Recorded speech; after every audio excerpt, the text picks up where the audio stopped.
آپ صلی اللہ علیہ وسلم نے قبور کی زیارت کے اوپر بڑی سختی فرمائی ہے، قبروں کی زیارت پہ نہ جائیں، قبروں پہ نہ جائیں، اس طرح نا مزارات پہ. جی تو آپ صلی اللہ علیہ وسلم کے جو روزہ مبارک میں جانا، آپ صلی اللہ علیہ وسلم کے روزہ مبارک کی زیارت کی نیت سے، اس میں کیا آپ بہتر سمجھ رہے ہیں، آپ کا کیا مطلب ہے؟ روزہ مبارک کی زیارت کی نیت سے اگر آپ مدینہ میں ہیں نا، ہاں جی. مدینہ میں جاتے ہیں تو اچھی بات ہے، اچھا ٹھیک ہے. کیونکہ رسول اللہ صلی اللہ علیہ وسلم نے منع فرمایا تھا، پھر اجازت دے دی تھی، فزور القبور فإنها تذکر الآخرہ، تاکہ اگر آخرت یاد مسلم میں بالکل صحیح. بالکل صحیح.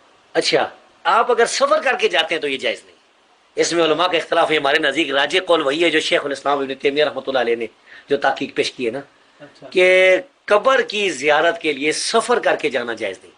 آپ زیارت کے یعنی ثواب کی نیت کے ساتھ سفر کر کے اگر جاتے ہیں نا تو 3 مسجدوں کو سفر کر کے جا سکتے ہیں. ویسے علم کے لیے، ویسے دنیا کے لیے سفر کر سکتے ہیں مختلف، لیکن اگر آپ یعنی کجاوے کستے ہیں، سواری پر سفر کرتے ہیں، تو پھر اس کے لیے آپ کو لیکن سر انہوں نے جمہور کی مخالفت نہیں کی، جمہور کا اس میں یہ نظریہ نہیں ہے. نہیں، بعض اوقات ایسا ہے کہ جمہور کے مقابلے میں اقلیت کا قول بھی راجی ہوتا ہے اگر اس کے پاس دلیل ہو.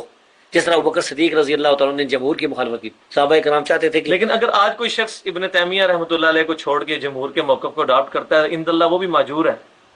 یعنی ہم نہیں گمراہ تو کہتے، نہیں کہہ سکتے. نہیں گمراہ نہیں اس کی کہتے، تحقیق نہیں ہے، ظاہر ہے وہ کہہ رہے جی میں تو جمہور کو دیکھ رہا ہوں، ٹھیک کا کیا ہے، نظریہ. ہاں اس کو ہم گمراہ نہیں کہتے، لیکن یہ ہے کہ اس کی بات کو ہماری تحقیق میں تو غلط ہے. ٹھیک ہے، آپ کیونکہ لیول پہ آپ کے لیے غلط ہے. ابو ہریرہ رضی اللہ تعالیٰ عنہ طور کے پہاڑ پر گئے تھے نا، اچھا تو ابو بصرہ رضی اللہ تعالیٰ عنہ نے فرمایا تھا اگر مجھے پتہ ہوتا نا کہ تم ادھر جا رہے ہو تو میں تمہیں حدیث سناتا، پھر تم نہ جاتے.